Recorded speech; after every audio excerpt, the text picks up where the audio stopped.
Let's see what's going to happen. Stephano versus HerO, and it's going to be on Ohana, folks. The countdown has commenced. Frodan, this is going to be an insane match. You got to feel like HerO has got something planned for this map. He definitely does. I mean, it's also a point of comfort. Ohana has been around for quite some time. What's going to happen on Ohana, we don't know, so just come with us. This is Frodan Kibbles at IPL 5. We're getting ready for another game between Stephano and HerO, game number 2. Whether you guys are a fan of ZerG or Protoss or anything in between, get ready because this match is 50-50. Just look at the percentages. Stephano versus HerO, and this is the IPL. IPL 5.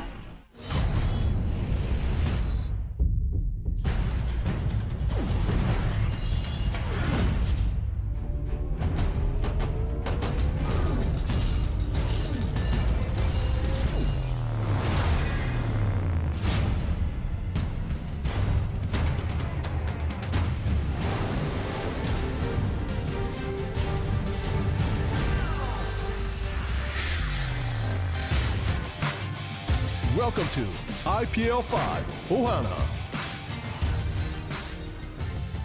Ladies and gentlemen, it is Ohana, and in the bottom right-hand corner, from the team Evil Geniuses, the ZerG, who is currently up 1-0 against his opponent, it is Stephano. Yeezy Stephano raid call. Guys, Stephano is facing off against his opponent, spawning in the top left-hand corner of the map. He's looking pretty prepared. From the team Liquid, the blue Protoss player, HerO. Liquid HerO. Now HerO is doing a very interesting opening, but he's been doing this for a while. Putting a forge in his main base. He has the option of, defending against any kind of early pools, as well as, just be generally safe. You save a little bit of minerals too. It's not that big a difference, but you want to be as greedy as possible within reason. And also, you still can get a Nexus at a pretty reasonable time. It's something that HerO's been doing. I actually like it. I tried it out myself. It's pretty effective. Yeah. No, it definitely is. And, we've been seeing this tendency towards a lot more greed lately out of pretty much every player. And we're in the process of seeing a swing back to some very aggressive tendencies, in fact, out of all players. Because you're just finding that, hey, half the time my opponent just opens with something that is insanely too risky, and I can punish them for it. Yeah, it's really funny, right? How in the early days of Starcraft 2, it was all about punishing greed. But nowadays, it's all about how much can I get away with greed from both players, whether you choose to play really macro heavy, or even it's really funny because now it's like a weird fusion of 2 and 3 base all-ins where we get like 2.5 base all-ins where you just kind of grab the gases, not really too much minerals, or even vice versa. Yeah. No, we were actually, I was talking with Jorisar about that earlier, and the fact that you have, these all-ins that aren't so much all-ins anymore. No, you can't even really use the term all-in. Yeah. I mean, there are all-ins, but they're like 10 gates. They're actually, that's what they are. It's really tough, and I think in the end, it all comes down to your strategy. How are you playing the series, not necessarily just the game. And again, it's going to be up to HerO. Now, he is confirming the third base, the third hatchery. We have seen some ZerGs cancel that hatchery and get a quick roach for him, but I don't think that's the case at all. Stephano, again, not a player to necessarily take those risks. But at the same time, look at Zenio. He throws down some gases in his main base and busts you with Banelink. So, I mean, you don't need to cancel the hatchery to all in. But no, it's definitely really, really cool how everything has been shifting. And it's really consequence to it. These players, you make the metagame, and the way it forms itself is just, I want to play as greedy as possible while being as safe as possible. And you find these builds where you're actually, at all the timings that your opponent can have, you're pretty relatively invulnerable, and you can actually have the potential to hold anything off as long as you micro correctly. And that's really, that's what all these builds boil down to. Couldn't agree more, Kibbles. Now, we do see that +1 weapons on the Forge is being researched, and, well, Stephano will want to see that. It's just going to be indicative of a lot of variables and timing. It is also pretty common to see, but it's also tucked away in the main base. That's the part of the strength of this build at the same time, because you can hide that information. And HerO going for a very quick robot is natural as well, and this could set up for a very quick Immortal push. Yeah, it definitely could be, but we're very late on the gas right now. mean, with no disruption at all, 530 is typically, I mean, we're already at 630, guys, so having the gas go down after the robo and substantially afterwards, it looks like he's going to push the Overlord out of here. By the way, it did see the robo. We could see a double gas here out in a moment from here, and there it is. The double gas is going down, and I think you're right, Prodan. It looks like it may be. He didn't take the second gas. Oh, well, you almost went for it. Regardless, 3 gases is a significant amount early on, especially if you chose your Robotech this quick. Yep, you can get out a good number of sentries. You can also do, you know, that thing where you look like you're making a third base, you kill your own rocks, basically set up an elaborate scenario to make your opponent believe you're going to expand, and then don't, and just push and surprise your opponent. A really fast Warp Prism. This looks like something that is relatively, okay. Yeah, it's relatively classic HerO. Sentry Zealot Warp-ins with a Sentry drop. Yep. It's really effective still. Sorry. A beautiful falsetto, Prodan. Why weren't you a singer? I used to be a soprano, and then at the age of 9, my voice became like a bass. You would have made a fantastic great singer. No, man. It was actually quite... People made fun of me all the time. You'd be too famous. Well, because I was the only Asian in my middle school, and the fact that I had the Asian in middle school with the lowest voice kind of freaked everyone out. So, yeah. Okay. This is actually a really smart play based off the metagame too. The build that HerO is doing, because a lot of Zergs feel like, oh, if I have to get ready for an Immortal push, I have to focus everything on the third, right? Spread creep, make sure the spine crawler up. So everything is focused on the third base, but HerO, of course, he wants to distract and go into the main, so the center of attention from Stephano might be elsewhere. Although Stephano hasn't seen any indication of an Immortal yet, he does see the Warp Prism. Can he get there in time? Yes, he can, Prodan, and the force field goes down, but not before a number of Zerglings do make it into the main, and that's going to push HerO out and substantially weaken the power of this build. Oh, but I mean, HerO's doing this really nice. He's pressuring, he's splitting up his zealots, not clumping them up. That's going to draw attention away from, I guess, being able to force field the ramp. And HerO is able to get into a nice position, but the Roach is also on the high ground, so he's going to have to pick up the sentries again. Oh, he gets the sentry into the Warp Prism right before the Roaches target fire down the zealots, cleaning up all of the Zerglings on the ground, and HerO may be able to make this work, but more Roaches are continuing to spawn for Stephano, and look at the number of Roaches that just came down the ramp. It looks like HerO is going to be pushed out.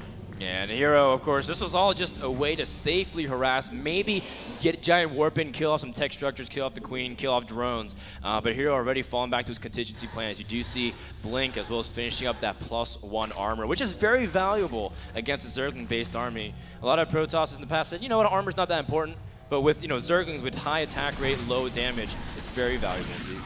All right, more harassment out of HerO, just doing a little bit of damage with these units that have shields for them.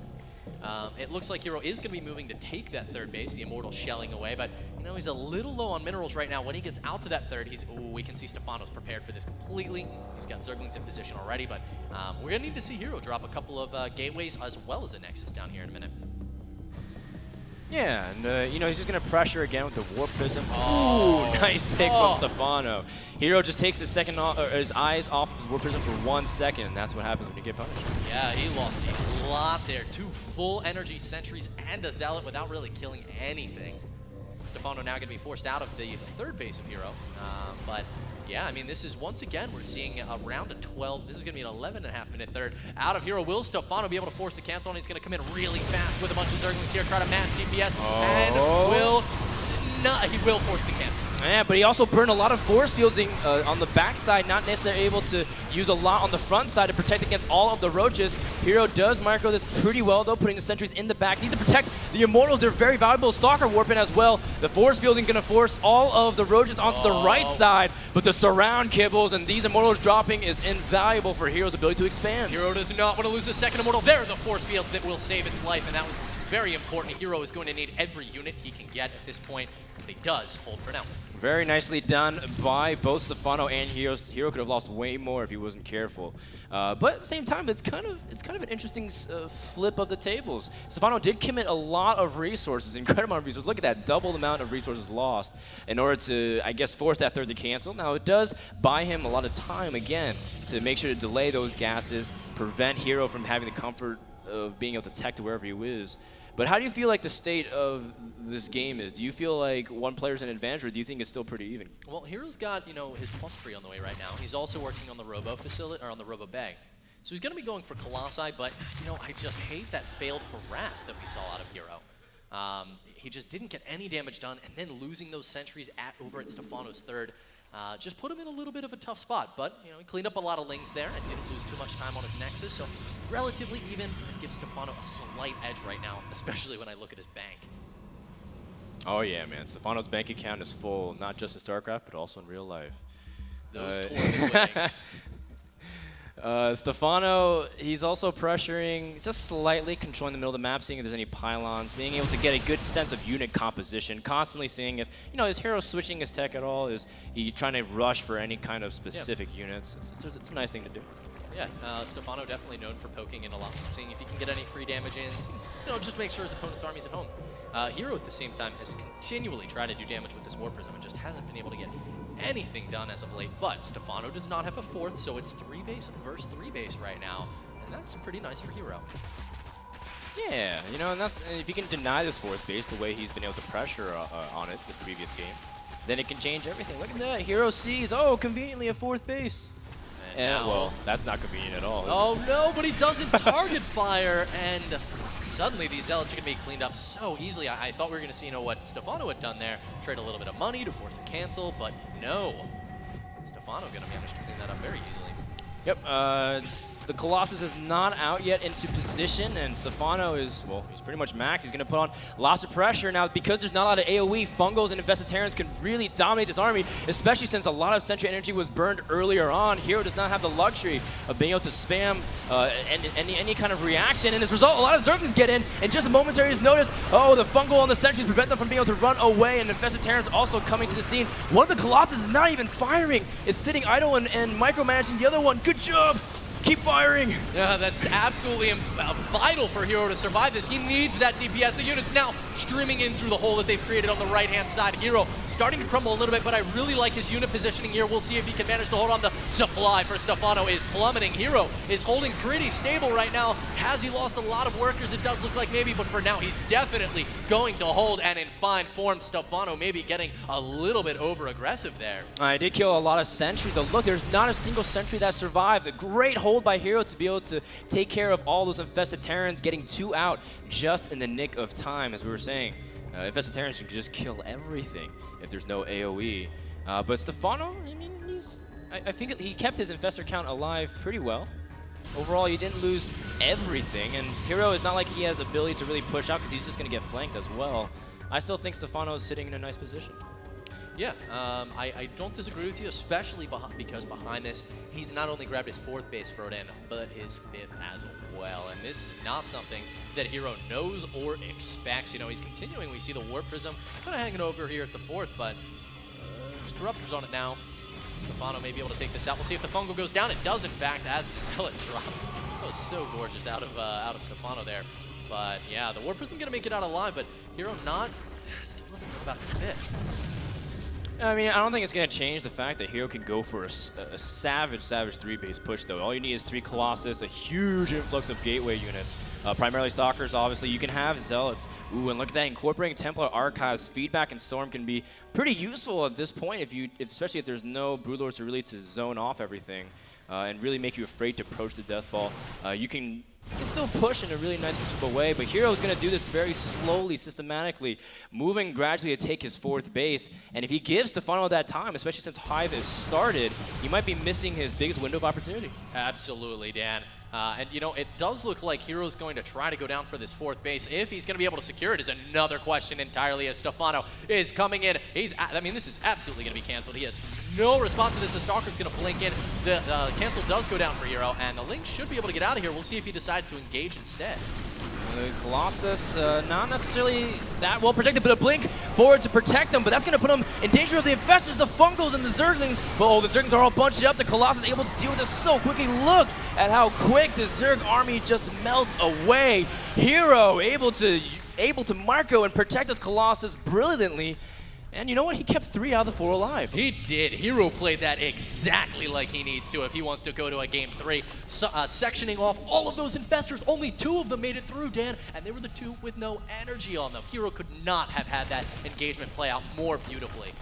Yeah, I mean, Stephano had the right idea. You know, he wanted to force the cancel in the fourth. He was buying time for his Greater Spire. He had a bank of 2,000 gas and he was ready, but now he has to remake other hard-hitting units that can sustain that time.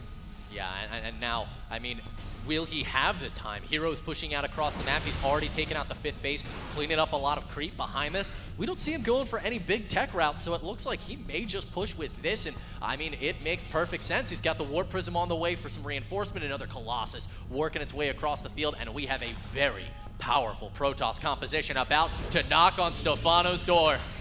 Stephano's not prepared at all. He's well, he has a few Infestors and 8 Corruptors, but Zergling Roach against, well, Stalker, Colossus, and just having some Archons mixed into as well is super intimidating for any Zerg to fight. Here we go, HerO's going to push in. He also has the availability of just having a good number of Warp Prisms because the Warp Prism is getting to the field as fast as he can. Stephano picking a nice angle with his Corruptors to go in from the north side, but the Blink forward to also deal with it. There's not enough Corruptors really quick to kill all of the Colossus. HerO has a lot, but his Colossus is also in front, but it may not matter because he has so many units, saving the Colossus and the Warp Prism. Beautiful play out of Liquid's HerO. That really was. He even let the Roach volley go off, and now HerO is about to clean up Stephano. Will Stephano have enough forces? He's got 15 Roaches, 2 Infestors on the way, but Dan, I don't know if it's going to be enough. A lot of these Stalkers are low, but the quantity of them is positively overwhelming. Yeah, Stephano has 2 Infestors left, but Force Field's even trapping those Infestors. And I mean, the Zealots, it's just some bad weather that's coming out on them because it doesn't even matter if they're there or not. More units being warped in here. Well played is called. Liquid HerO sends it to game number 3. A beautifully played game there out of HerO, without a doubt, Dan. I mean, that engagement on the high ground, you can tell why Stephano wanted to go up there. You know, he wanted to have that staging ground to be like, I'm going to hold this position. You'll have to come through a narrow choke, but you can see HerO just feeling so good about that game, and Stephano thinking, where did it go wrong? I mean, he did commit a lot to the 3rd base, and he didn't kill as much as he would like. He did kill off the sentries, but overall, I feel like Stephano, that push again at the 4th base, committed so much of his gas because he had to resupply on something. There's no way that he can hold everything on just that Zergling Corruptor Infestor against that mass Archon Stalker Colossus composition. It was incredibly powerful out of HerO. And honestly, I mean, both major engagements went in favor of him. The one over at the 3rd, which you were discussing, we saw there were units everywhere. They were everywhere. They were behind the mineral line, sneaking shots between the crystals. There were Colossus up on the high ground. And although HerO didn't have the best micro, his position was just so phenomenal.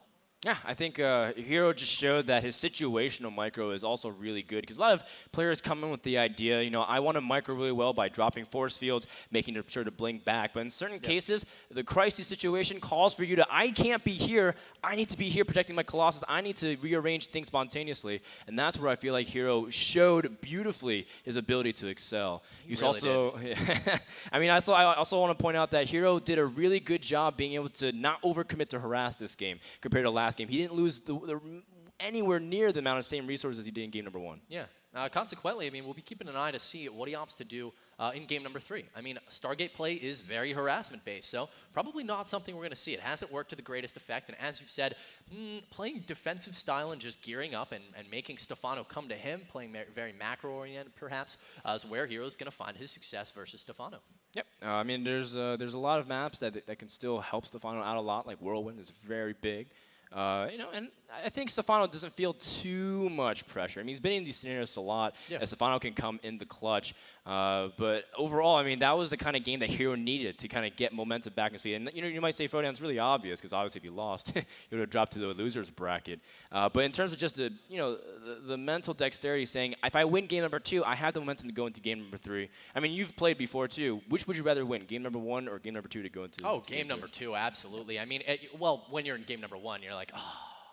But if you win game number 2, now you've got the momentum. You're like, and especially with how decisive that was for HerO. I mean, every engagement, Stephano came out in a little bit of a deficit. So he's got to be feeling pretty good here, without a doubt. And Stephano, I mean, he's got to go back to the drawing board. And, well, Stephano, I mean, he's sticking on this Ling Infestor style for a long time while having the availability of incorporating some roaches here and there into his composition. I like it. What are your thoughts currently about that kind of transition, because away from the roach-based army? All right, so he's using a lot of the Lings. he's not going as infestor heavy as we've seen some Zergs do, because it's actually been really popular. You go for missile attacks, and you go for heavy ling, and you just throw a couple of roaches in there, but very few, and you rely a lot on infested Terrans. But we're actually seeing Stephano here rely a lot on fungal growths, and because of that, he needs positioning. Positioning is the game for Stephano if he's going. If in game 3 we see him go for this, I mean, it's all about where the engagement happens. If his infestors get cut off and he can't land the fungals, his infested Terrans are not going to be nearly as strong. And I mean, with that said, like you saw that engagement, yeah, infested Terrans went down everywhere, and they just did almost no damage at all. So he needs. That's what it comes down to. He needs to get HerO. He needs to get HerO caught. Yep. Really subtle things also like SimCity also helped HerO in that situation. Absolutely. We want to remind people that there's 3 streams going on concurrently for IPL 5. If you want